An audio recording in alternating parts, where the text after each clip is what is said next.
Hello दोस्तों, good morning. एक बार फिर से आप सभी को धीरज सीटेट एकेडमी में स्वागत है। तो आप सबको पता चल ही गया होगा कि स्टेट का रिजल्ट निकल ही गया है। इसके बारे में हम बात कर चुके हैं आज का वीडियो में ही। तो बार बार एक ही वीडियो पे चर्चा करना या इस प्रकार से आपका समय बर्बाद करना अब ठीक नहीं होगा। और हम डायरेक्ट अब चलते हैं आपका सिलेबस के अनुसार पढ़ाई की ओर। ठीक है, तो बस आपसे इतना ज़रूर कहना चाहेंगे कि अभी आपका सिलेबस आया नहीं है, तो अभी आपको होपलेस नहीं होना है कि क्या पढ़ें क्या नहीं पढ़ें। ठीक है, इतना सोचना नहीं है। जब तक आपका सिलेबस नहीं आ जाता है तब तक आपको क्या पढ़ना है, सिंपल सी बात है। आप एनसीईआरटी बुक उठाइए, 6 से 12 तक का पढ़ना शुरू कीजिए। और नहीं अगर है बुक आपके पास, तो जो सीरीज चल रहा है हमारे यूट्यूब चैनल में आप प्लेलिस्ट में जाके देख सकते हैं। 6, 7, 8 तक का हम लोग का पूरा हिस्ट्री ख़त्म कर चुके हैं। कम से कम आप यहाँ तक अपना बेसिक मजबूत रखिए, क्योंकि जैसे सिलेबस आएगा फिर हम लोग का तैयारी हाई लेवल की ओर भागेगा। फिर नीचे हम लोग पीछे मुड़ के नहीं देखने जाएंगे कि 6, 7, 8 में कौन कितना मतलब कि कमज़ोर है या क्या है। तो अभी आपको सिर्फ एक ही काम करना है कि आप 6, 7, 8 6 से लेके 8 तक का तैयारी ज़बरदस्त रखिए कि यहाँ से अगर प्रश्न आता है तो छूटना नहीं चाहिए। और बात किया जाए सिलेबस का, तो जब तक सिलेबस नहीं आ जाता, इस बार कैसा सिलेबस होगा सबको जानते हैं कि पेपर 1 पेपर 2 कोई पास हुए, कोई सीटेट पास है तो अपना 68 भी भरने वाले हैं। तो हर किसी का एक अलग अलग पेपर होने वाला है। अगर आप 9, 10 का पेपर एग्जाम देने वाले बीपीएससी में, तो आपके सिलेबस एक अलग होगा। तो ज़्यादा दिन नहीं, 19-20 तारीख तक बताया जा रहा है। हम लोग के बीच सिलेबस भी होगा, फॉर्म भरने का भी डेट शुरू हो जाएगा। ठीक है, तो ज़्यादा समय आपका बर्बाद नहीं करना है। जितना जल्दी हो सके आप पढ़ाई पे लग जाइए। ठीक है, तो कुछ नहीं, अभी आपको सिर्फ एनसीईआरटी पढ़ना है। एकदम बेसिक एनसीईआरटी अपना मजबूत रखिए बस। हाँ, और हम एक सूचना आप लोग के देना चाहते हैं कि साइंस वालों के लिए 5 तारीख से वीडियो अपलोड कर दिया जाएगा। पहले आपको क्या करना है कि पहले आपको एससीईआरटी ख़त्म करना है, क्योंकि एससीईआरटी अगर जब आप ख़त्म कर दीजिएगा तो समझिए कि आपका 50% तैयारी हो चुका है। एससीईआरटी आप लोग के लिए मोस्ट इंपॉर्टेंट है। ये जो है आपका सोशल साइंस वाले, इन लोग एससीईआरटी ख़त्म करके स्टेट पास होके यहाँ तक पहुँचे हैं। बहुत सा फैक्ट ऐसा है जो एससीईआरटी एनसीईआरटी का सेम टू सेम मिलने वाला है आप लोग का चैप्टर, खास करके साइंस वालों का। आप जब एक तरफ साइंस और एक तरफ जब एनसीईआरटी एससीईआरटी दोनों रखिएगा तो कंपेयर कीजिएगा ना, तो बहुत सा चैप्टर आपको सेम टू सेम होगा। तो ज़्यादा कुछ नहीं करना है, पहले आप एससीईआरटी को ख़त्म कीजिए। ठीक है, ज़्यादा दिन नहीं लगेगा, मुश्किल से 10 दिन में आपका एससीईआरटी ख़त्म हो जाएगा। और अगर आपको उसका पीडीएफ चाहिए तो उसका पीडीएफ भी आपको प्रोवाइड कर दिया जाएगा। हमारे ग्रुप से आप बने रहें और ज़्यादा से ज़्यादा इस ग्रुप को शेयर करें कि आपके जितने भी दोस्त हैं साइंस वालों, आपका जितना भी दोस्त है उस सबको अपने ग्रुप में जोड़िए। ठीक है, तो ज़्यादा तो हम कुछ नहीं बोलना चाहेंगे। चलिए अब हम बात करते हैं आज का। तो हम लोग 8 क्लास का, ठीक है, हिस्ट्री 8 क्लास का पार्ट 1 का वीडियो अपलोड कर दिया गया था। आज का जो वीडियो होगा हिस्ट्री क्लास 8 का पार्ट 2 का वीडियो होने जा रहा है। इसमें हम लोग 6 चैप्टर को कवर करने वाले हैं। तो आज आप लोग का 6, 7, 8 का हिस्ट्री ख़त्म हो चुका है। कल जो वीडियो आएगा 8 क्लास का मॉडर्न हिस्ट्री का वीडियो आने वाला है। ठीक है, उसमें भी आप कम से कम तो 12 चैप्टर पढ़ने हैं सिर्फ मॉडर्न हिस्ट्री से। और बीपीएससी सबसे ज़्यादा अगर प्रश्न उठाता है तो मॉडर्न हिस्ट्री से ज़्यादा उठाता है। तो हो ना हो, आधुनिक भारत जो शुरू करने जा रहे हैं वो आपके लिए मोस्ट इम्पोर्टेंट होगा। कल से जो आपका चैप्टर चलेगा वो मोस्ट इम्पोर्टेंट होने वाला है। अब ये एनसीईआरटी आपको एकदम दृष्टि का बुक से है, एकदम वीवीआई क्वेश्चन दिया हुआ है।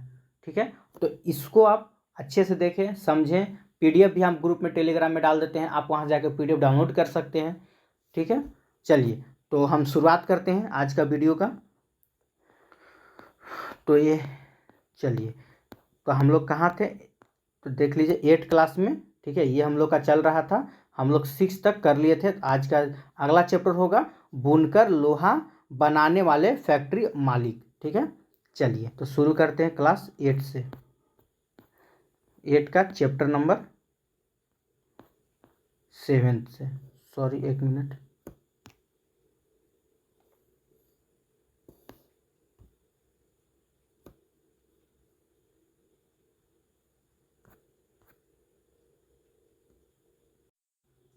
चलिए, तो हम लोग का चैप्टर है आपका बुनकर, लोहा बनाने वाले और फैक्ट्री मालिक।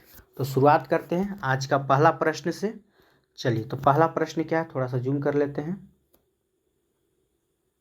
चलिए, पहला प्रश्न है कि भारतीय कपड़ों और विश्व बाजार के संदर्भ में निम्नलिखित कथनों पर विचार कीजिए।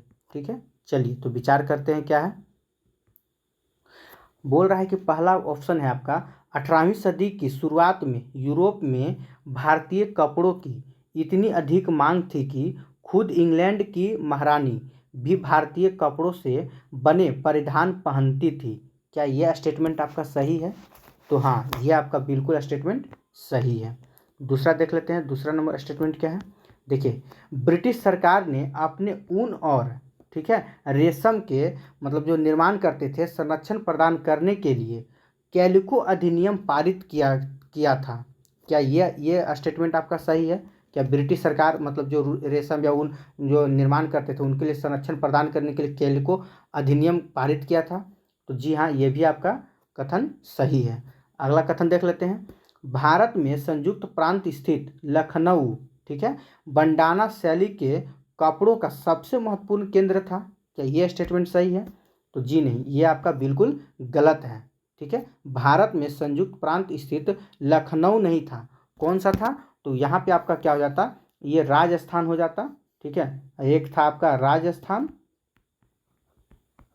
और गुजरात। ठीक है, राजस्थान और गुजरात ये जो था ना, ठीक है, राजस्थान और गुजरात बंडाना शैली के कपड़ों का सबसे महत्वपूर्ण केंद्र था, ना कि लखनऊ महत्वपूर्ण केंद्र था। तो लखनऊ आपका क्या हो जाएगा, ये आपका गलत हो जाएगा। इसकी जगह पे क्या होना चाहिए था, राजस्थान और गुजरात होना चाहिए था। चलिए, यानी कि ऑप्शन नंबर 3 क्या है आपका, गलत है, बाकी 1 और 2 सही है। तो इसका आंसर क्या हो जाएगा, ऑप्शन नंबर 1, 1 और 2 सही है। चलिए, नेक्स्ट क्वेश्चन की ओर चलते हैं। इसका व्याख्या आप लोग पढ़ना होगा, तो थोड़ा पढ़ लीजिएगा, थोड़ा बड़ा में है। ठीक है, चलिए इसका व्याख्या आप देख लीजिए। वीडियो को रोक के आप व्याख्या पढ़ सकते हैं, कोई दिक्कत नहीं है। चलिए, अगला पॉइंट की ओर चलते हैं, क्वेश्चन नंबर 2। आइए, क्या है, 19वीं सदी में बुनकरों द्वारा तैयार भारतीय कपड़े के संदर्भ में निम्नलिखित कथनों पर विचार कीजिए। चलिए विचार करते हैं। क्या है, देखिए, ब्रिटेन में सूती कपड़ा उद्योग के विकास से ठीक है भारतीय कपड़े को अंतर्राष्ट्रीय कपड़ा बाजारों में ब्रिटिश उद्योगों में बने कपड़ों से मुकाबला करना पड़ता था। क्या ये स्टेटमेंट सही है? तो जी हाँ, ये आपका बिल्कुल सही है। दूसरा क्या है, 19वीं सदी की शुरुआत में ब्रिटिश सरकार ने भारत से आने वाले कपड़े पर भारी सीमा शुल्क थोप दिए थे। क्या ये स्टेटमेंट सही है? तो ये भी आपका बिल्कुल सही है। तीसरा स्टेटमेंट क्या है, देख लेते हैं। 19वीं सदी के अंत में ठीक है दक्षिण भारत के सोलापुर और पश्चिम भारत का मदुरा बुनकरी के महत्वपूर्ण केंद्र थे। क्या ये स्टेटमेंट सही है? तो ये आपका गलत हो जाएगा। ठीक है, यहाँ पे क्या किया है ना, थोड़ा चेंज कर दिया है। जहाँ पश्चिम होना चाहिए था वहाँ दक्षिण कर दिया है, और जहाँ दक्षिण होना चाहिए था वहाँ पश्चिम कर दिया है।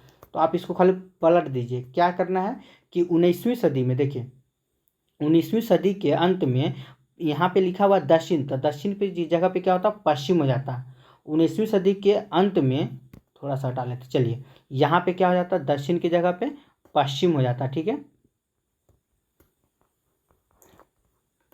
चलिए 19वीं सदी के अंत में पश्चिमी पश्चिमी भारत के सोलापुर और दक्षिण यहाँ पे क्या हो जाता, ये आपका हो जाता दक्षिण भारत का मदुरा बुनकरी के महत्वपूर्ण केंद्र थे। ठीक है, यही स्टेटमेंट आपका गलत है। तो ये आपका क्या हो जाएगा, ये आपका गलत हो जाएगा। 1 और 2 आपका सही है। चौथा स्टेटमेंट देख लेते हैं। 1931 में चरखे को भारतीय राष्ट्रीय कांग्रेस के तिरंगे झंडे की वाली बीच की पट्टी में जगह दी गई, जिसमें खादी को बल मिला।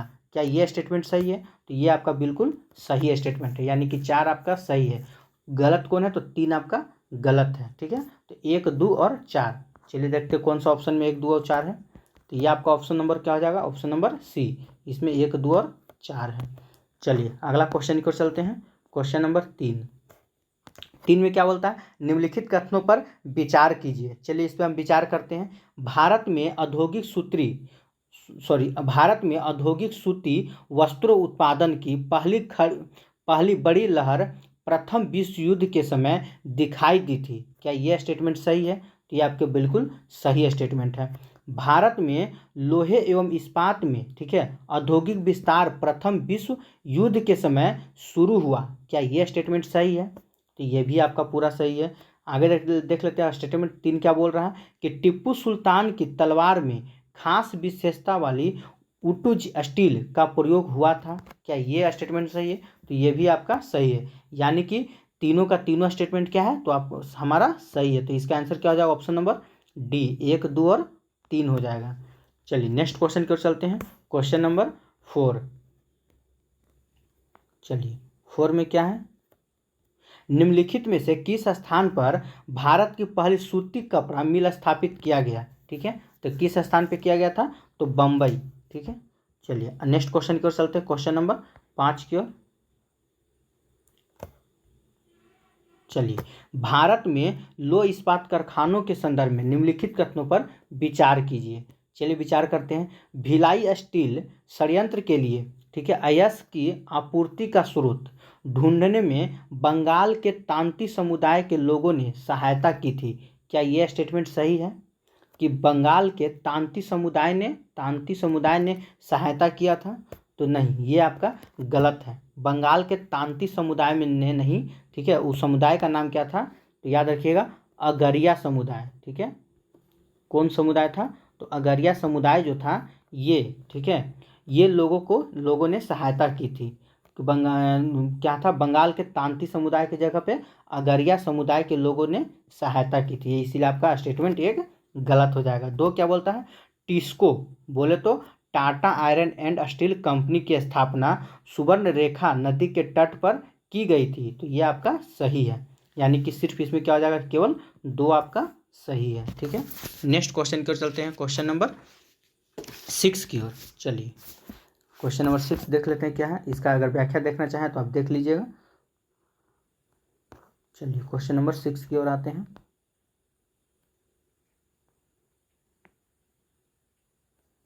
चलिए, भारत में की जाने वाली, ठीक है, बुनाई तथा इससे संबंधित शहरों के संदर्भ में निम्नलिखित कथनों पर विचार कीजिए। चलिए विचार करते हैं।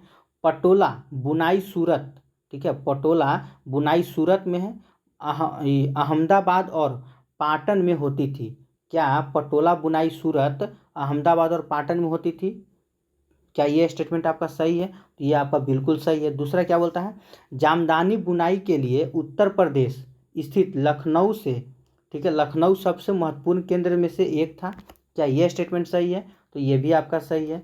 तीसरा देख लेते हैं। बंडाना शैली के कपड़े उत्तर प्रदेश के ज़्यादातर शहरों में बनाए जाते थे। अभी जस्ट अब आपको हम पीछे लिखवाए थे, बंडाना कपड़े शैली कपड़े कहाँ बनते थे? तो राजस्थान और गुजरात में। कहाँ बनते थे? तो राजस्थान और गुजरात। तो यहाँ क्या आपको बोल रहा है? राजस्थान और गुजरात में। ठीक है, यहाँ आपको उत्तर प्रदेश बोल रहा है। क्या बोल रहा है? उत्तर प्रदेश। तो यह स्टेटमेंट क्या हो जाएगा? गलत हो जाएगा। ठीक है, तो इसका आंसर क्या हो जाएगा? 1 और 2। 1 और 2 सिर्फ आपका सही है। अच्छा, बाकी गलत कौन है? तो ऑप्शन नंबर 3 आपका गलत है, यानी कि क्या हो जाएगा? केवल 2। ठीक है, मतलब ऑप्शन नंबर 3 हो जाएगा आपका गलत। चलिए अगला क्वेश्चन की ओर चलते हैं। तो इस प्रकार हम लोग चैप्टर नंबर 7 खत्म कर चुके हैं। अब हम लोग चलते हैं चैप्टर नंबर 8 की ओर। ठीक है, 8 में क्या बोल रहा है कि देशी जनता को सभ्य बनाना, राष्ट्र को शिक्षित करना। 8 चैप्टर का नाम है, हो गया ये आपका। चलिए तो देखते हैं इसमें क्या है।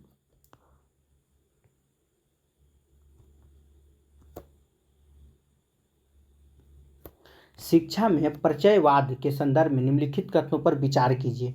चलिए तो इस पर विचार करते हैं। क्या है पहला स्टेटमेंट? परिचयवादी मानते थे कि अंग्रेजों को पश्चिमी ज्ञान की बजाय भारतीय ज्ञान को ही प्रोत्साहन देना चाहिए। क्या ऐसा था? ऐसा मानते थे? तो ये बिल्कुल सही है। ठीक है, यह स्टेटमेंट आपका सही है। 2 नंबर क्या बोल रहा है कि विलियम जोन्स और हेनरी टॉमस, ठीक है, कोलब्रुक परिचयवादी थे। क्या यह स्टेटमेंट सही है? तो ये भी आपका सही है। तीसरा क्या बोल रहा है कि वारेन हेस्टिंग्स परिचयवादियों के, ठीक है, घोर विरोधी थे। क्या यह स्टेटमेंट सही है? तो नहीं, ये घोर विरोधी नहीं थे, ये क्या थे, ये तो समर्थक थे ना, ये आपका समर्थक थे। जब आप एनसीईआरटी पढ़े होते तो पता चल जाता, वहाँ पे साफ साफ लिखा हुआ है। चलिए आगे देखते हैं क्या है। अगला पॉइंट है कि परिचयवादी विचारों के आधार पर ही, ठीक है, कलकत्ता में एक मदरसे तथा बनारस हिंदू कॉलेज की स्थापना की गई। क्या ये स्टेटमेंट सही है? तो ये आपका बिल्कुल सही है, यानी कि 1 और 2 और 4 आपका सही है, बाकी 3 आपका गलत है। ठीक है, तो इसका क्या हो जाएगा, 1 2 4। चलिए आंसर देख लेते हैं क्या है। तो 1 2 और 4 इसका करेक्ट आंसर है। अगला क्वेश्चन की ओर चलते हैं, क्वेश्चन नंबर 2 की ओर। चलिए क्वेश्चन नंबर 2 क्या है, निम्नलिखित में से कौन एशियाटिक सोसाइटी ऑफ बंगाल के गठन से संबंधित नहीं है? ठीक है, तो कौन नहीं है, तो ये आपका हो जाएगा ऑप्शन नंबर डी, कर्नवालिस नहीं है, यानी कि तीनों का तीनों को हो जाएंगे सम्मिलित थे। ठीक है, चलिए तो इसका आंसर क्या हो जाएगा, कौन नहीं थे, तो ऑप्शन नंबर डी, कर्नवालिस नहीं थे। अगला क्वेश्चन की ओर चलते हैं, क्या है क्वेश्चन नंबर 3। चलिए, तो परिचयवादियों का विरोध और पश्चिमी शिक्षा का समर्थन के संदर्भ में निम्नलिखित कथनों में से कौन से सही हैं? ठीक है, आपको सही बताना है। चलिए तो देखते हैं ऑप्शन नंबर ये क्या है, परिचयवादी दृष्टिकोण के विरोधी मानते थे कि पूर्वी समाज का ज्ञान त्रुटियों से भरा हुआ है और वैज्ञानिक है। सॉरी, एक मिनट, थोड़ा सा यहाँ देख लेते हैं क्या है। हाँ, ऑप्शन नंबर 1 अगर देखें, परिचयवादी दृष्टिकोण के विरोधी मानते थे, ठीक है, कि पूर्वी समाजों का ज्ञान त्रुटियों से भरा हुआ है और अवैज्ञानिक है। क्या ये कथन आपका, यह स्टेटमेंट जो है ये क्या सही है, बताइए। तो ये स्टेटमेंट क्या हो जाएगा, तो ये आपका बिल्कुल, ठीक है, ये आपका सही है। नेक्स्ट स्टेटमेंट की ओर चलते हैं। चलिए 2 नंबर देखते हैं, परिचयवादियों का विरोध करने वालों में जेम्स मिल और थॉमस बेबिंगटन मैकाले प्रमुख थे। क्या ये स्टेटमेंट सही है? तो ये भी आपका स्टेटमेंट सही है, यानी कि 1 और 2 दोनों सही है। तीसरा देख लेते क्या है, तो परिचयवाद विरोधी मानते थे कि शिक्षा देशी जनता को खुश करने के लिए नहीं बल्कि उपयोगी और व्यवहारिक चीज़ों के ज्ञान के लिए दी जानी चाहिए। क्या ये स्टेटमेंट सही है? तो ये भी आपका सही है, यानी कि तीनों का तीनों स्टेटमेंट क्या है आपका सही है। ठीक है, चलिए तो इसका आंसर क्या हो जाएगा, 1 2 और 3, तो कौन हो जाएगा ऑप्शन नंबर आपका डी सही आंसर हो जाएगा। चलिए क्वेश्चन नंबर 4 की ओर चलते हैं।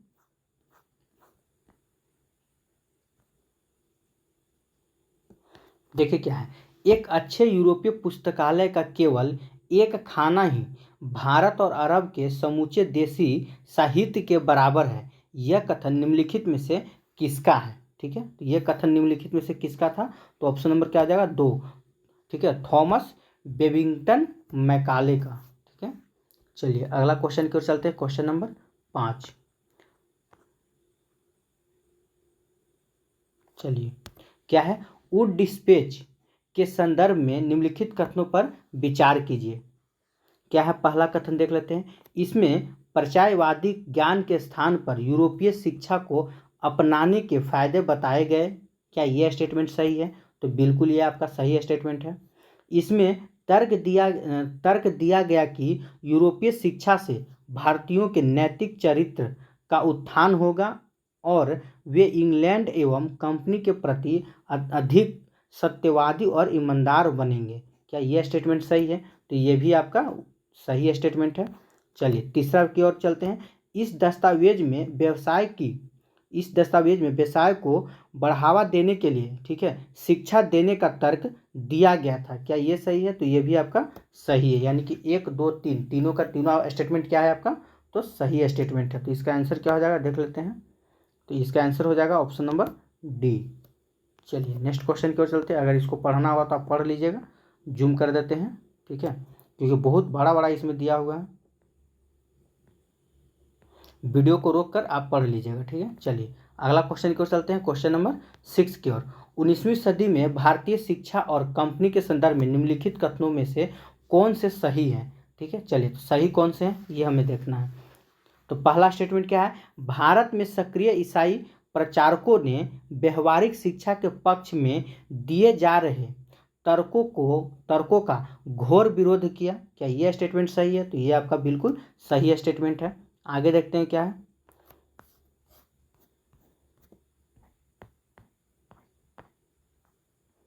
चलिए दूसरा स्टेटमेंट देख लेते हैं। कंपनी ने देसी स्कूलों में शिक्षा की प्रगति पर रिपोर्ट तैयार करने का जिम्मा, ठीक है, विलियम एडमंड को दिया। क्या ये स्टेटमेंट सही है? तो ये भी आपका सही है। 1854 के बाद कंपनी ने देसी शिक्षा व्यवस्था में सुधार लाने के प्रयास किए। क्या ये सही है? तो ये भी आपका सही है, यानी कि क्या हो जाएगा इसका आंसर? तो 1, 2 और 3, तीनों का तीनों स्टेटमेंट सही है। चलिए अगला क्वेश्चन को चलते हैं। क्वेश्चन नंबर, इसको देख लीजिएगा आप लोग थोड़ा। वैसे अगर इसका पीडीएफ चाहिए, ठीक है, तो आपको एक नंबर हम पहले भी दिए थे और अभी भी दे रहे हैं, ठीक है, 91 42 65 05 49, ये हमारा व्हाट्सएप नंबर है। और वैसे हम टेलीग्राम का लिंक दे दिए हैं, ठीक है, तो आप जाकर टेलीग्राम में जुड़कर वहाँ से आप पीडीएफ ले सकते हैं। अगर नहीं आपसे हो पा रहा है ज्वाइनिंग, तो आप इस नंबर पर व्हाट्सएप करके पीडीएफ प्राप्त कर सकते हैं, ठीक है। चलिए अगला क्वेश्चन को चलते हैं। क्वेश्चन नंबर 7 क्या है? 19वीं सदी में भारतीय विचारकों और शिक्षा के संदर्भ में निम्नलिखित कथनों पर विचार कीजिए। चलिए विचार करते हैं। पहला कथन क्या है कि महात्मा गांधी पश्चिम शिक्षा के विरुद्ध थे, परंतु रविंद्रनाथ टैगोर ने पश्चिमी शिक्षा का पूर्णतः समर्थन किया। क्या यह स्टेटमेंट सही है? तो ये आपका बिल्कुल गलत स्टेटमेंट है, ठीक है। दूसरा देख लेते हैं क्या है। दूसरा बोल रहा है महात्मा गांधी ने भारतीय शिक्षा को बढ़ावा देने के लिए शांति निकेतन नाम संस्था की शुरुआत की। क्या यह स्टेटमेंट सही है? तो ये भी आपका गलत है। हमें सबको पता है कि शांति निकेतन संस्था की शुरुआत किसने किया था? रविन्द्रनाथ टैगोर ने। और कब किए थे? तो 1901 में, याद रखिएगा, ठीक है। शांति निकेतन की शुरुआत कब हुई थी? तो 1901 में। यानी कि दोनों का दोनों स्टेटमेंट क्या हुआ आपका? इसमें गलत हो गया। तो इसका आंसर क्या हो जाएगा? ना तो 1 और ना ही 2, यानी कि 2 नंबर, यानी कि क्वेश्चन नंबर 7 का आंसर क्या हो जाएगा? Option number D. चलिए नेक्स्ट क्वेश्चन को चलते हैं। क्वेश्चन नंबर 8, चलिए क्या है? तो 19वीं सदी तक की देशी शिक्षा व्यवस्था के संदर्भ में, ठीक है, निम्नलिखित कथनों पर विचार कीजिए। चलिए विचार करते हैं। तो क्या है इसमें? आइए, उस समय की पाठशालाओं के बहुत छोटे छोटे केंद्र थे जिनमें 20 से ज़्यादा विद्यार्थी नहीं होते थे। क्या यह स्टेटमेंट सही है? ये आपका बिल्कुल सही है, ठीक है। पाठशालाओं में पढ़ने वाले बच्चों की कुल संख्या काफ़ी बड़ी बड़ी थी। क्या ये सही है? तो ये भी आपका सही है, यानी कि 8 का 1 और 2 दोनों आपका सही है। चलिए आगे का देख लेते हैं। ऑप्शन नंबर 3 और 4 क्या है? चलिए, तो 3 में क्या बोलता है कि बच्चों के फीस उनके माँ बाप की आमदनी से तय होती थी। क्या ये स्टेटमेंट सही है? तो ये भी आपका सही है। अगला देख लेते हैं। शिक्षा मौखिक, लिखित तथा पाठ्यक्रमानुसार होती थी। क्या ये सही है? ठीक है, तो ये आपका बिल्कुल गलत है, ठीक है। 4 नंबर गलत है, यानी कि 1, 2, 3, तीनों का तीनों स्टेटमेंट आपका सही हो तो ऑप्शन नंबर क्या हो जाएगा? ऑप्शन नंबर 1 हो जाएगा। चलिए नेक्स्ट क्वेश्चन की ओर चलते हैं। इसको आप पढ़ लीजिएगा, थोड़ा सा देख लीजिएगा, हम जूम कर देते हैं। चलिए अगला चैप्टर है हम लोग का महिलाएं जाति एवं सुधार, ठीक है। महिलाएं जाति एवं सुधार, ये चैप्टर नंबर 9 है। अभी जो आप वीडियो देख रहे हैं ये आप क्लास 8 का हिस्ट्री पार्ट 2 देख रहे हैं, ठीक है। अगर अभी तक आप हमारे चैनल पर नए हैं तो हमारे चैनल को सब्सक्राइब कर दें। अगर वीडियो आपको अच्छा लग रहा होगा तो वीडियो को लाइक ज़रूर कर दीजिएगा। चलिए तो चलते हैं अगला क्वेश्चन की ओर। क्या है हमारा?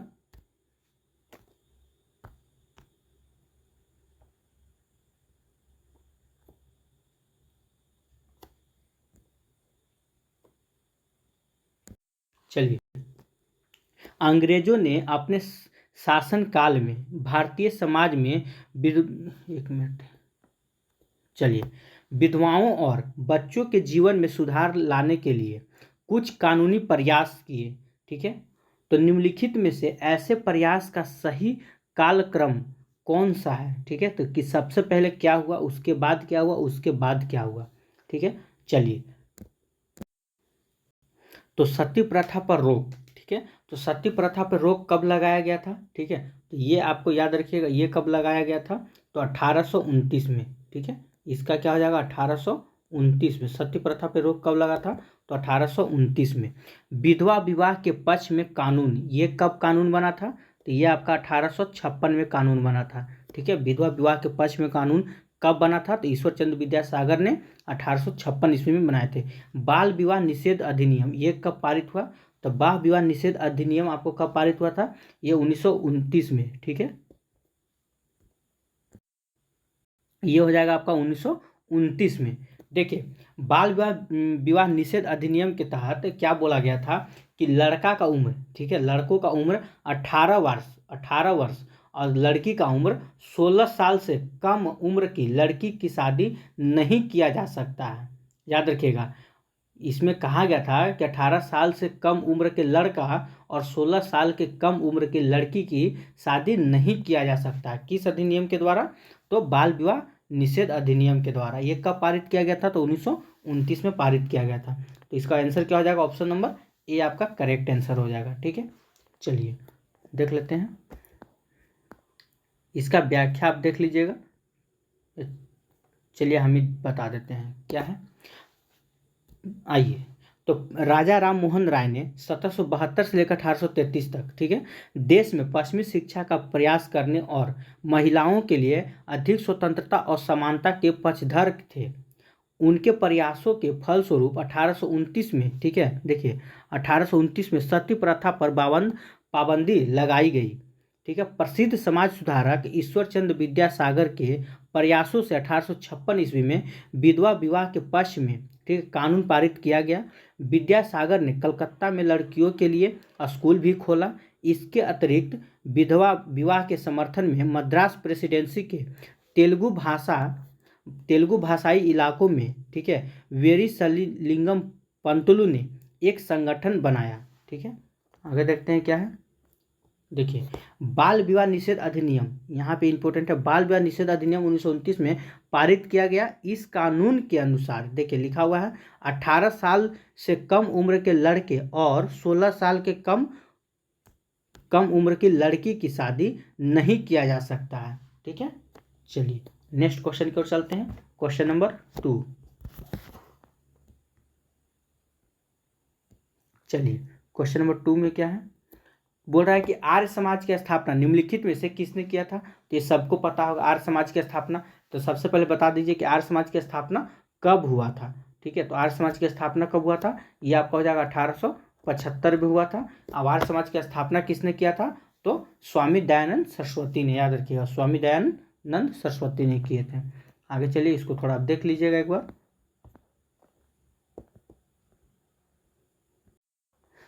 चलिए, तो ब्रिटिश काल में, ठीक है, ब्रिटिश काल में स्त्री पुरुष तुलना नामक किताब, ठीक है, जिसमें पुरुष और महिलाओं के बीच मौजूद सामाजिक भेदभाव की आलोचना की गई थी, निम्नलिखित में से किसके द्वारा प्रकाशित की गई थी? तो ये पुस्तक जो था किसके द्वारा लिखा गया था? ये ताराबाई शिंदे के द्वारा लिखा गया था। ठीक है, चलिए नेक्स्ट क्वेश्चन की ओर चलते हैं। थोड़ा सा आप इसको देख लेते हैं, इसको पढ़ लेते हैं, बहुत इंपॉर्टेंट पॉइंट इसमें लिखा हुआ है। देखिए, ब्रिटिश काल में महिलाओं की स्थिति सुधारने के प्रयासों के क्रम में बहुत सारी महिलाओं ने समाज में महिलाओं की स्थिति पर अपने आलोचनात्मक विचार प्रकट किए। पूना में घर पर ही, ठीक है, रहकर शिक्षा प्राप्त करने वाली ताराबाई शिंदे ने स्त्री पुरुष तुलना नामक एक किताब प्रकाशित की, जिसमें देखिए, जिसमें पुरुष और महिलाओं के बीच मौजूद सामाजिक भेदभाव की आलोचना की गई थी। ठीक है, आगे देखते हैं। बेगम रुकैया सखावत, ठीक है, ये क्या थे? 20वीं सदी के शुरुआती दौर की एक प्रभावशाली महिला थी। इन्होंने कलकत्ता और पटना में मुस्लिम लड़कियों के लिए स्कूल खोले। ठीक है, आगे देखते हैं। मुमताज अली भी एक समाज सुधारक थी। इन्होंने कुरान शरीफ की आयतों का हवाला देते हुए महिलाओं को भी शिक्षा का अधिकार दिए जाने की वकालत की। ठीक है, नेक्स्ट क्या है?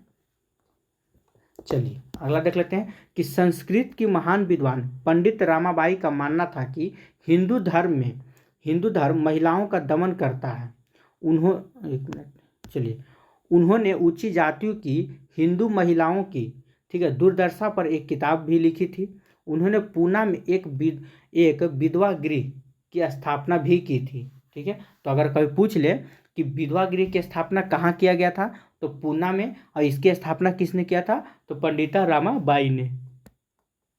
चलिए नेक्स्ट क्वेश्चन की ओर चलते हैं, क्वेश्चन नंबर 4। आइए, क्या है, तो ब्रिटिश काल में, ठीक है, जाति और समाज सुधारक के प्रयासों के संदर्भ में निम्नलिखित कथनों पर विचार कीजिए।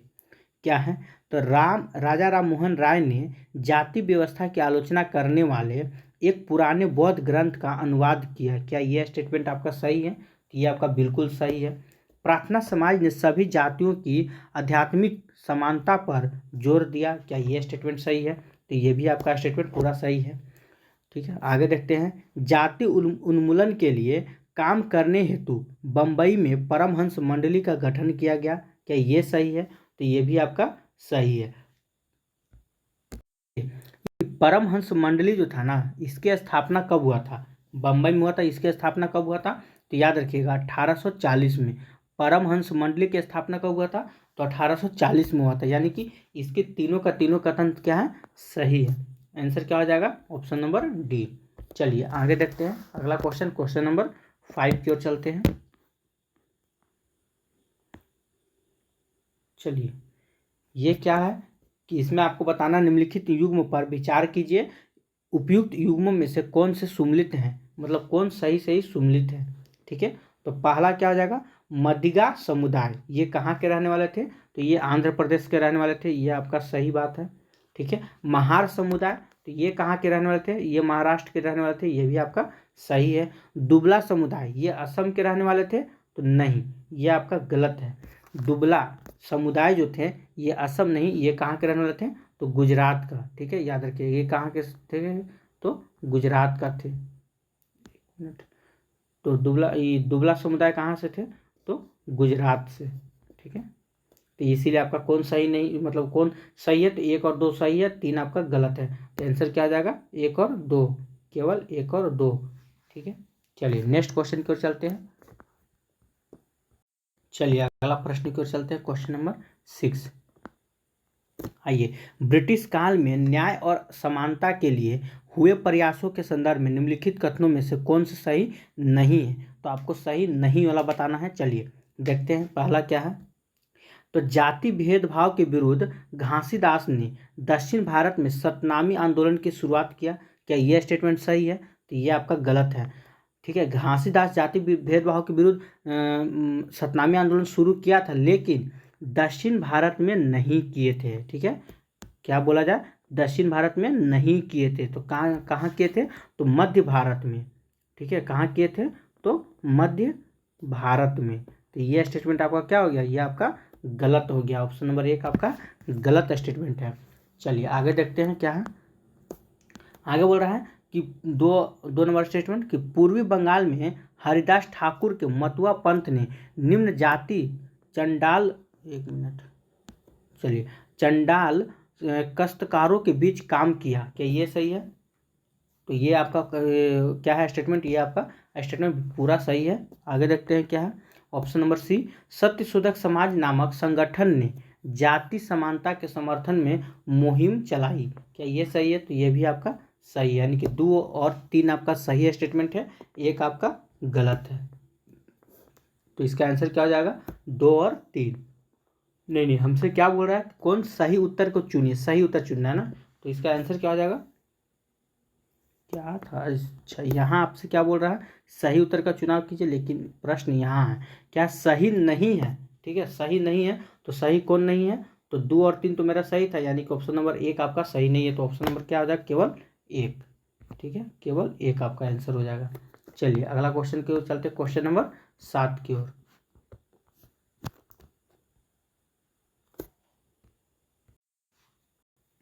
गुलामगिरी नामक पुस्तक का लेखक निम्नलिखित में से कौन है? तो इसका आंसर क्या हो जाएगा? तो इसका आंसर हो जाएगा आपका option number C, Jyotirao Phule. गुलामगिरी पुस्तक लेखक ज्योतिराव फूले। ठीक है, ये पुस्तक कब मतलब कि छपी? तो 1873 में। ठीक है, अगला देखते हैं क्या है, इसको आप पढ़ लीजिएगा एक बार। चलिए क्वेश्चन नंबर 8 की ओर आते हैं। चलिए, ब्रिटिश काल में गैर ब्राह्मण आंदोलन से संबंधित ईवी रामास्वामी के संदर्भ में निम्नलिखित कथनों पर विचार कीजिए। चलिए, तो इस पर विचार करते हैं क्या क्या है। पहला कथन है आपका कि इन्हें पेरियार नाम से भी जाना जाता था, ये सही है, तो ये आपका बिल्कुल सही है। ठीक है। स्वाभिमान आंदोलन की शुरुआत इन्होंने की थी, क्या ये सही है, तो ये भी आपका सही है। ये हिंदू वेद पुराणों के कट्टर आलोचक थे, क्या ये सही है, तो ये भी आपका सही है। यानी कि 8 का आंसर क्या हो जाएगा, 1 2 3। ठीक है, ऑप्शन नंबर डी। चलिए नेक्स्ट क्वेश्चन को चलते हैं, क्वेश्चन नंबर 9। थोड़ा सा आप इसका व्याख्या देख लीजिएगा। चलिए, क्वेश्चन नंबर 9 क्या बोल रहा है कि निम्नलिखित युग्म पर विचार कीजिए। चलिए, तो विचार करना, सही सुमिलित बताना है कौन से सुमिलित हैं। चलिए, तो ब्रह्म समाज, तो ब्रह्म समाज किस में हो जाएगा, क्या ये उपनिषदों में विश्वास रखते थे, तो हाँ ये बिल्कुल रखते थे, 1 का 1 आपका सही है। ठीक है, चलिए तो इसका क्या हो जाएगा, 1 का 1 सही है। यंग बंगाल, तो महिलाओं के लिए शिक्षा की मांग, ये आपका सही है। ठीक है। अच्छा, तीसरा देख लेते हैं कि रामकृष्ण मिशन, तो समाज सेवा में निस्वार्थ श्रम के जरिए मुक्ति के लक्ष्य पर जोर, ये भी आपका सही है। तो इसका आंसर क्या हो जाएगा, 9 का 1 2 3, तीनों का तीनों क्या है, तो सही स्टेटमेंट है। चलिए क्वेश्चन नंबर 10 की ओर चलते हैं। क्वेश्चन नंबर 10 में क्या है,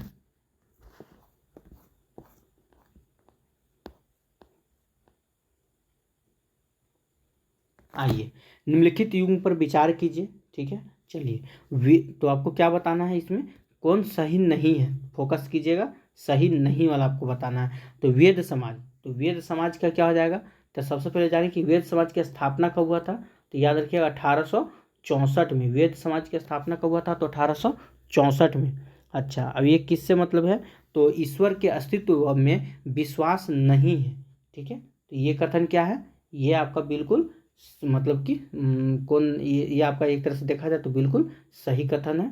अलीगढ़ में, ठीक है, तो मतलब इसके जरिए आपको नहीं पूछ रहा ना, तो ये आपका गलत हो जाएगा। ठीक है। चलिए, अलीगढ़ आंदोलन, ठीक है, इसमें क्या हो जाएगा, पूर्ण इस्लामिक शिक्षा, तो ये भी आपका गलत है। सी सभा आंदोलन, तो सिखों का सुधारवादी संगठन था, तो ये आपका सही है। तो लेकिन हमसे आप क्या पूछ रहा है कि कौन सही नहीं है, तो 1 और 2 आपका सही नहीं है, यानी कि ऑप्शन नंबर ए आपका सही नहीं है। नेक्स्ट क्वेश्चन की ओर चलते हैं।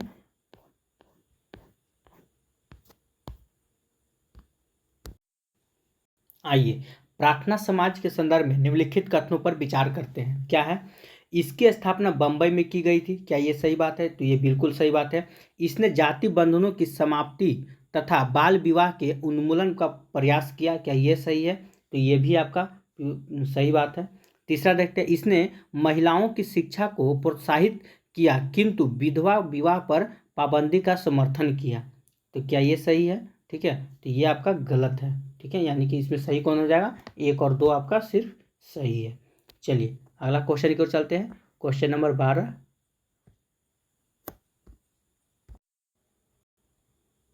मंदिर प्रवेश आंदोलन के संदर्भ में निम्नलिखित कथनों पर विचार करते हैं। चलिए, अंबेडकर ने 1927 में मंदिर प्रवेश आंदोलन की शुरुआत की, क्या यह स्टेटमेंट सही है, तो यह आपका बिल्कुल सही स्टेटमेंट है। आगे देख लेते हैं, इस आंदोलन में मदिगा जाति के लोगों ने बड़ी संख्या में हिस्सा लिया, क्या ये सही है, तो ये आपका बिल्कुल गलत है। इस आंदोलन में मदिगा जाति के लोग नहीं, महार जाति, ठीक है, कौन जाति, तो महार जाति, ठीक है, महार जाति के लोगों ने बड़ी संख्या में हिस्सा लिया था, यानी कि इसका क्या हो जाएगा, केवल 1 सही है, केवल 1 आपका सही है, कथन 1 सही है। चलिए नेक्स्ट क्वेश्चन की ओर चलते हैं, क्वेश्चन नंबर, चलिए तो इस प्रकार से हम लोग आज क्लास 8 का हिस्ट्री चैप्टर नंबर 9 खत्म कर चुके हैं। अब चलते हैं चैप्टर नंबर 10 में।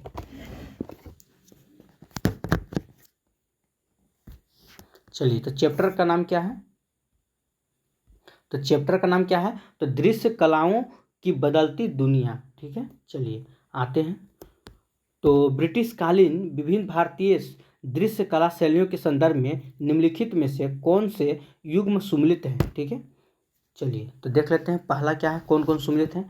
उत्कीर्ण चित्र, तो लकड़ी या धातु के छापे से कागज पर बनाई गई तस्वीर होती थी, तो ये सही बात है। रूप चित्र किसे कहते हैं, तो इसको क्या है, तो किसी व्यक्ति का ऐसा चित्र जिसमें उसके चेहरे और हाव भाव पर अधिक जोर दिया गया हो।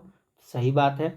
जीवन अध्ययन क्या है, तो कलाकारों के लिए जीवित मॉडल की मुद्राओं के आधार पर मानव आकृतियों का अध्ययन, ये आपका क्या कहलाता है, तो जीवन अध्ययन कहलाता है। यानी कि तीनों का तीनों स्टेटमेंट क्या है, आपका सही है। तो इसका आंसर क्या हो जाएगा, 1, 2 और 3। इसका आंसर क्या हो जाएगा, 1, 2 और 3 हो जाएगा। चलिए नेक्स्ट क्वेश्चन की ओर चलते हैं, क्वेश्चन नंबर 2 की ओर। चलिए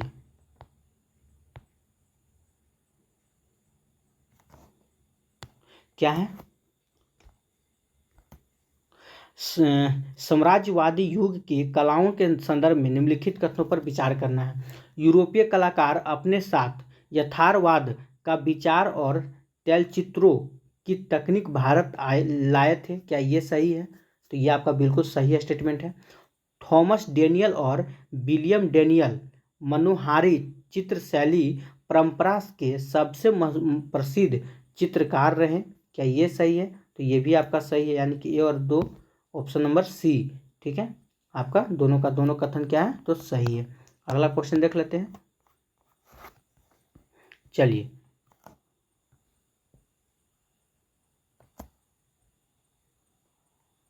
निम्नलिखित में से कौन सी विधियां, ठीक है, शैली अंग्रेजों के माध्यम से भारत आई। ठीक है, तो कौन कौन से आई थी, तो 3 का आंसर क्या हो जाएगा, सिर्फ आपका केवल सी ऑप्शन। ठीक है, तो परिप्रेक्ष्य विधा यही आपका भारत आया था। ठीक है, चलिए 4 नंबर क्वेश्चन की ओर चलते हैं।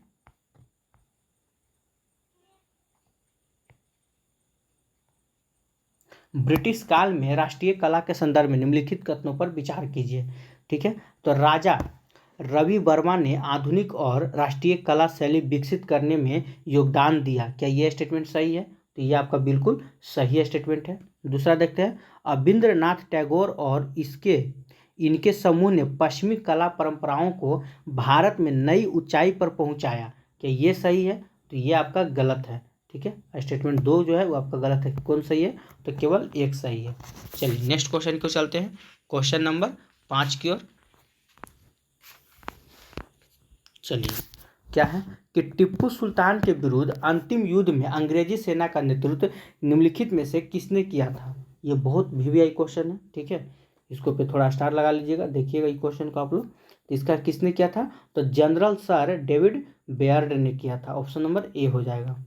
चलिए आगे देखते हैं, दरिया दौलत, ठीक है, महल निम्नलिखित में से किस राज्य में स्थित है, तो इसका क्या हो जाएगा, तो कर्नाटक में स्थित है। नेक्स्ट क्वेश्चन की ओर चलते हैं।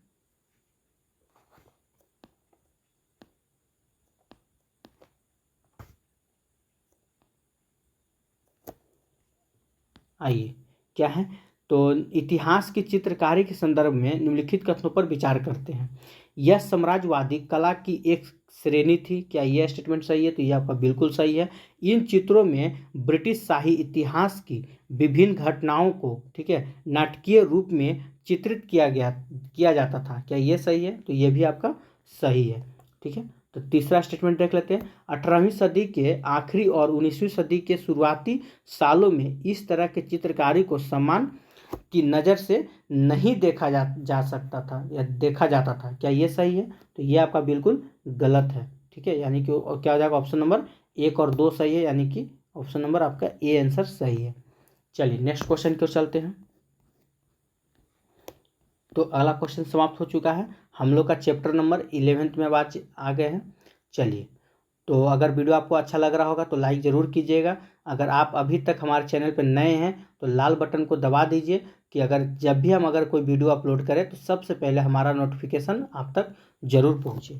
चलिए, तो अगला चैप्टर क्या है, चैप्टर नंबर 11 में कि 1870 के दशक से 1947 तक देखते हैं क्या है।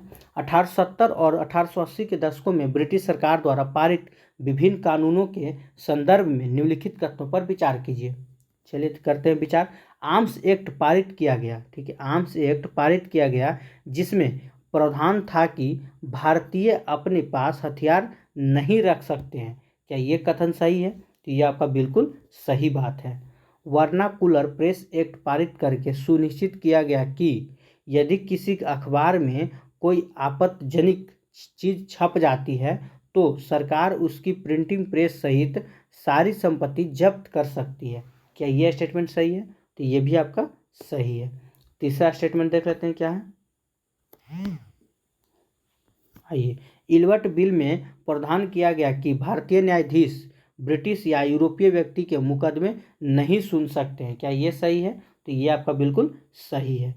तो सॉरी, ये आपका बिल्कुल गलत है। तो सही कौन हो जाएगा? ऑप्शन नंबर 1, ऑप्शन नंबर 2 आपका बिल्कुल सही हो जाता है। ठीक है, तो ऑप्शन नंबर आपका क्या हो जाएगा? यहाँ 1 सही हो जाएगा।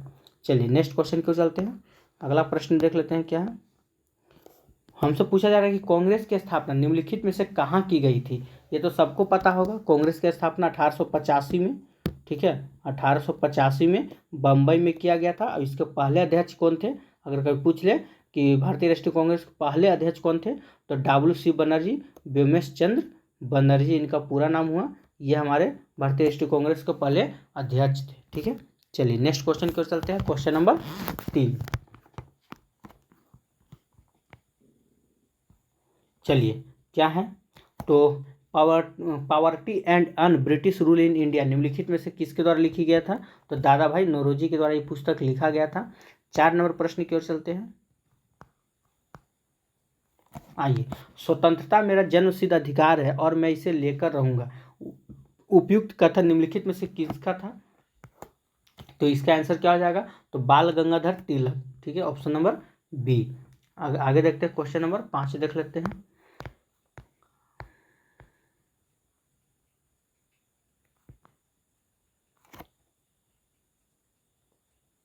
आइए, बंगाल विभाजन के संदर्भ में निम्नलिखित कथनों में से कौन से सही नहीं है? देखिए यहाँ फोकस कीजिए, आपको नहीं वाला चुनना है।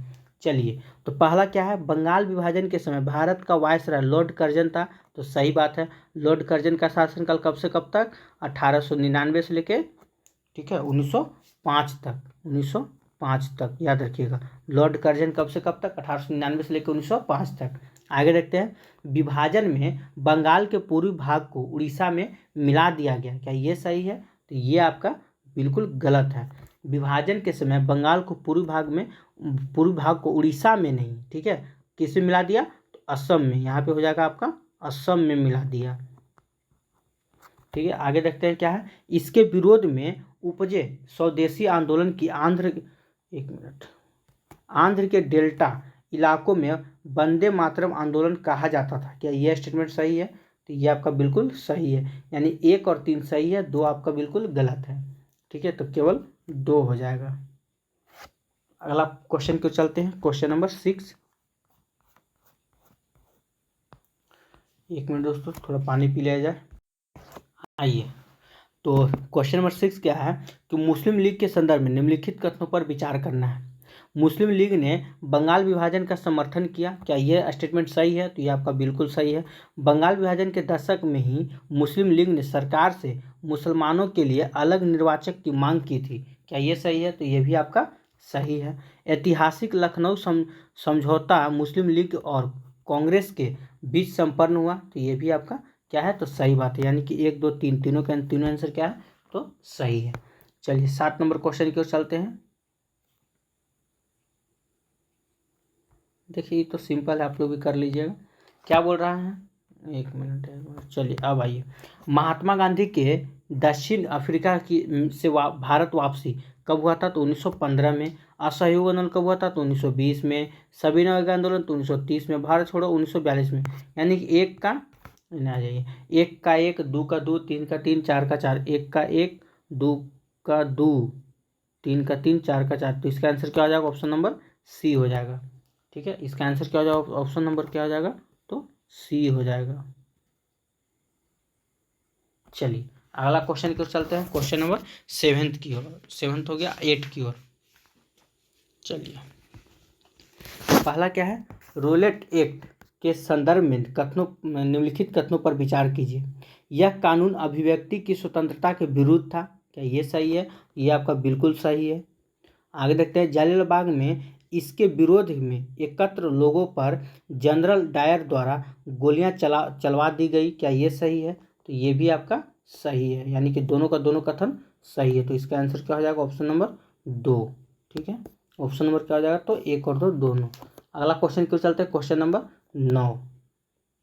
देखिए, खिलाफत आंदोलन की शुरुआत के पीछे निम्नलिखित में से कौन सा मुख्य कारण था। ठीक है, तो इसका मुख्य कारण कौन सा था, चलिए देख लेते हैं। पहला क्या है कि अंग्रेजों द्वारा खलीफा पर बहुत सख्त संधि थोपना, यही इसका मुख्य कारण था। ठीक है, ऑप्शन नंबर क्या हो जाएगा, 9 का 1 हो जाएगा। चलिए 10 नंबर क्वेश्चन क्यों चलते हैं।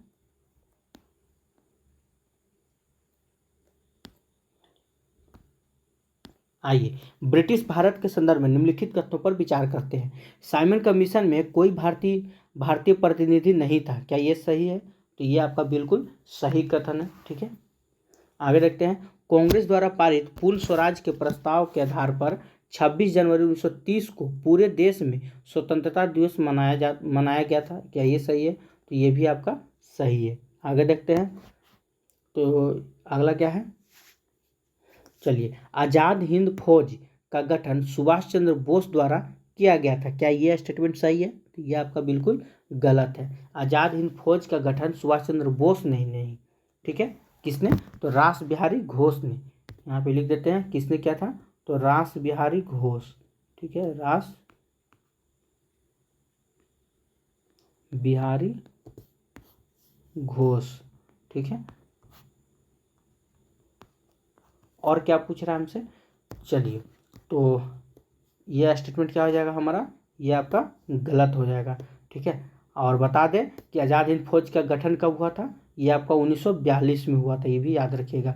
अब आज़ाद हिंद सरकार बोलेगा, सरकार, तो याद रखिए सरकार बोलेगा तब सुभाष चंद्र बोस, और 1943, ठीक है, 1943 में आज़ाद हिंद सरकार की स्थापना हुआ था, किसने किया था, तो सुभाष चंद्र बोस ने किया था। चलिए क्वेश्चन नंबर 11 की ओर चलते हैं, क्या है,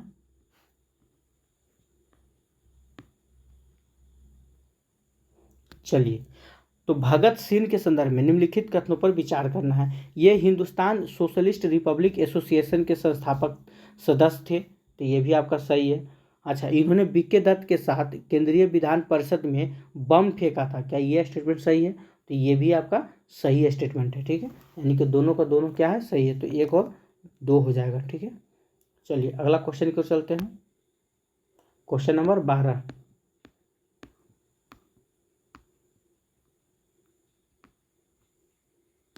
आइए, ब्रिटिश काल के संदर्भ में निम्नलिखित कथनों पर विचार करना है। 1935 के गवर्नमेंट ऑफ इंडिया एक्ट में प्रांतीय स्वतंत्रता का प्रावधान किया गया, तो क्या यह स्टेटमेंट सही है, तो यह आपका बिल्कुल सही स्टेटमेंट है। दूसरा देख लेते हैं, 1937 के चुनाव में संयुक्त प्रांत में कांग्रेस के साथ मिलकर सरकार बनाने के मुस्लिम लीग के प्रस्ताव को कांग्रेस ने स्वीकार कर लिया, तो ये आपका गलत बात है। ठीक है, 12 का 2 गलत है, यानी केवल 1 सही है। चलिए नेक्स्ट क्वेश्चन को चलते हैं, क्वेश्चन नंबर 13।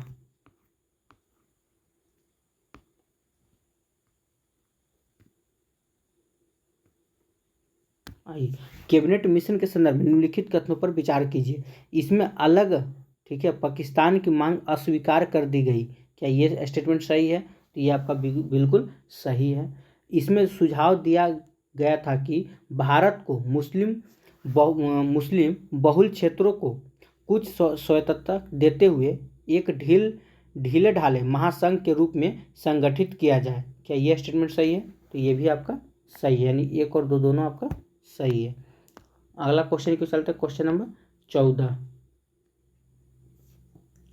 चलिए, लीग द्वारा प्रत्यक्ष कार्यवाही दिवस किस तिथि को मनाया जाता है। ठीक है, लीग द्वारा प्रत्यक्ष कार्यवाही दिवस किस तिथि को मनाया जाता है, तो ये किस तिथि को मनाया जाता है, इसका आंसर क्या हो जाएगा, 16 अगस्त 1946 को मनाया जाता है। कब मनाया जाता है, 16 अगस्त 1946 को। नेक्स्ट क्वेश्चन को चलते हैं, क्वेश्चन नंबर 15। चलिए, निम्नलिखित कथनों पर विचार कीजिए। सरदार वल्लभ भाई पटेल 1931 में कांग्रेस के अध्यक्ष रहे थे, क्या ये स्टेटमेंट सही है, तो ये आपका बिल्कुल सही है। ठीक है, स्वतंत्र भारत के पहले भारतीय गवर्नर जनरल, ठीक है, चक्रवर्ती राजगोपालाचारी थे, क्या ये सही है, तो ये भी आपका सही है। तीसरा देख लेते हैं, मौलाना आज़ाद जिन्ना के द्विराष्ट्र सिद्धांत के समर्थक थे, तो नहीं, ये घोर विरोधी थे। ठीक है, ये क्या थे, तो घोर विरोधी थे, याद रखिएगा। चलिए, तो इसका आंसर क्या हो जाएगा, 1 और 2 हो जाएगा। ठीक है, तो इसका आंसर क्या हो जाएगा, मात्र 1 और 2। ऑप्शन नंबर ए में है। मतलब कौन सही नहीं है, तो ये आपका सही नहीं है। चलिए क्वेश्चन नंबर 16 की ओर आते हैं। 16 में क्या है कि खान अब्दुल गफ्फार खान के संदर्भ में निम्नलिखित कथनों पर विचार करना है। इन्हें बादशाह खान के नाम से भी जाना जाता था। क्या ये सही है? तो ये आपका बिल्कुल सही है। इन्होंने खुदाई खिदमतगार संगठन की स्थापना की थी। क्या ये सही है? तो ये भी आपका सही है, यानी कि एक और दो दोनों आपका सही है। चलिए क्वेश्चन नंबर 17 की ओर आते हैं। चलिए, स्वतंत्रता संघर्ष में शामिल महिलाओं के संदर्भ में निम्नलिखित कथनों पर विचार कीजिए। चलिए, सरोजिनी नायडू दांडी यात्रा के मुख्य नेताओं में से एक थी। क्या ये सही है? बिल्कुल सही है। कर्नाटक की अम्बाबाई भी स्वतंत्रता संघर्ष में महत्वपूर्ण योगदान देने वाली महिला थी। क्या ये सही है? तो ये भी आपका सही है। चलिए 3 और 4 स्टेटमेंट देख लेते हैं क्या है। चलिए, तो नहीं था, तो इसमें आपको यही बताना है। तो दोनों का दोनों स्टेटमेंट क्या है, तो सही है। ठीक है, चलिए अगला देखते हैं। तो ये आप आज आप लोग का ये लास्ट चैप्टर होगा। ठीक है, चलिए स्वतंत्रता के बाद ये हमारा लास्ट चैप्टर होगा। आइए, स्वतंत्रता के बाद बने भारतीय संविधान में निम्नलिखित में से कौन सी विशेषताएं उपस्थित थी? तो कौन सी थी, तो बता दीजिए। सार्वभौमिक वयस्क मताधिकार, यह उपस्थित थी। सभी नागरिकों की कानून की नज़र में समानता, ये आपको मतलब कि उपस्थिति थी। तीसरा में छुआछूत के चलन की समाप्ति, ये भी आपका ठीक था। अछूतों के साथ साथ आदिवासियों को विधायिका और नौकरियों विधायिका और नौकरियों में आरक्षण, ये भी आपका सही स्टेटमेंट है। यानी कि इसका आंसर क्या हो जाएगा, चारों का चारों आपका सही है। ठीक है, देख लेते हैं इसका क्या है। तो सही कथन चुनना है, ऑप्शन नंबर डी हो जाएगा आपका। चलिए अगला प्रश्न की ओर चलते हैं, क्वेश्चन नंबर 2। चलिए, स्वतंत्रता के बाद मूल संविधान में किए गए कुछ प्रावधान के संदर्भ में निम्नलिखित कथनों पर विचार कीजिए। रक्षा और विदेश मामलों को केंद्रीय सूची जबकि कराधान को राज्य सूची में रखा गया है। क्या ये सही है? तो ये बिल्कुल सही है। एक मिनट, ये आपका बिल्कुल गलत है। सॉरी, ये आपका बिल्कुल गलत है। क्यों गलत है? क्योंकि यहाँ पे आपका उलट दिया है। ठीक है, कुछ नहीं किया है, थोड़ा चेंज कर दिया है। चेंज क्या किया है, देखिए, राज्य रक्षा और विदेश मामलों को केंद्र सूची जबकि कराधान को राज्य सूची में, तो नहीं, कराधान को भी केंद्र सूची में रखा गया है। ठीक है, याद रखिएगा। कहाँ गया, हाँ, कराधान को किस सूची में रखा गया है, तो केंद्र सूची में रखा गया है। ठीक है, चलिए तो एक आपका क्या हो जाएगा, एक ऑप्शन आपका गलत हो जाएगा। आपसे क्या पूछा था, कौन सही है? ठीक है, चलिए आगे देखते हैं। वन एवं कृषि को समवर्ती सूची में रखा गया, यह आपका बिल्कुल सही है। हिंदी को राजभाषा का दर्जा दिया गया जबकि विभिन्न राज्यों के बीच संचार के लिए अंग्रेजी के इस्तेमाल का फैसला किया गया, ये आपका बिल्कुल सही है। यानी कि 2 और 3 आपका सही है। ऑप्शन नंबर क्या हो जाएगा, तो बी हो जाएगा। नेक्स्ट क्वेश्चन को चलते हैं, क्वेश्चन नंबर 3।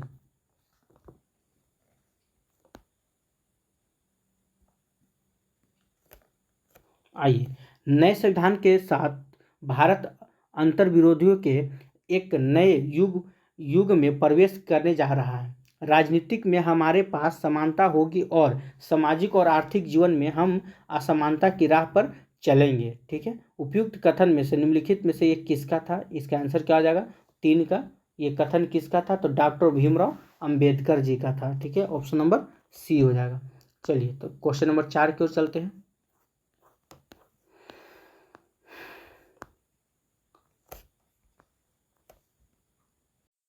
चलिए दोस्तों, अगर वीडियो आपको अच्छा लग रहा होगा तो आपसे छोटा सा रिक्वेस्ट है कि लाइक करते चलिएगा। और अगर अभी तक आप हमारे चैनल से नहीं जुड़े हैं तो चैनल को सब्सक्राइब करके आप जुड़ जाइएगा। चलिए देखते हैं क्या सूची 1 और सूची 2 में सम्मिलित कीजिए तथा नीचे दिए कूट का प्रयोग करके सही उत्तर का चुनाव कीजिए। चलिए तो क्या हो जाएगा, तो हम जानते हैं आंध्र प्रदेश के रूप में नए राज्य का गठन कब हुआ था, 1953 में। राज्य पुनर्गठन गठन आयोग ने रिपोर्ट सौंपी थी 1956 में। बम्बई प्रांत का मराठी और गुजराती भाषा 2 अलग राज्यों में विभाजन हुआ, तो कब हुआ था, ये आपका 1960 में हुआ था। और पंजाब का विभाजन कर हरियाणा का गठन कब हुआ, 1966 में हुआ। ठीक है, यानी कि 1 का 1, 2 का 2, सी का 4, यहाँ से आपका बदल गया आंसर। 1 का 1, 2 का 2 और सी का 4। देख लेते हैं, 1 का 1, ठीक है, 2 का 2, सी का 4, यानी कि ऑप्शन नंबर क्या हो जाएगा, ए हो जाएगा। अगला क्वेश्चन देखते हैं, क्वेश्चन नंबर 5। चलिए क्या है, स्वतंत्रता के बाद भारत के विकास के लिए निश्चित की गई नीतियों के संदर्भ में निम्नलिखित कथनों पर विचार कीजिए। क्या है, आर्थिक विकास हेतु नीतियां बनाने और उनको लागू करने के लिए योजना आयोग का गठन किया गया। क्या ये कथन या स्टेटमेंट आपका सही है? तो 5 का ये स्टेटमेंट आपका बिल्कुल सही है। दूसरी पंचवर्षीय योजना में भारी उद्योगों और विशाल बांध परियोजनाओं पर सबसे अधिक जोर दिया गया। क्या ये सही है? ये भी आपका सही है।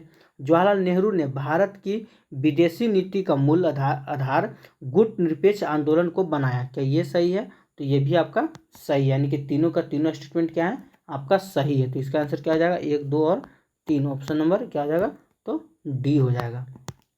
ठीक है, चलिए नेक्स्ट क्वेश्चन को चलते हैं। क्वेश्चन नंबर 6 क्या है कि राष्ट्रपिता महात्मा गांधी का निर्धन निम्नलिखित में से कब हुआ था? तो ये कब हुआ था, ये हो जाएगा 30 जनवरी 1948 में। कब हुआ था? 30 जनवरी 1948 में। तो आज का हमारा लास्ट क्वेश्चन है। अभी तक आप हमारे चैनल को लाइक नहीं किए हैं तो लाइक कर दीजिएगा और जाते जाते सब्सक्राइब जरूर कीजिएगा।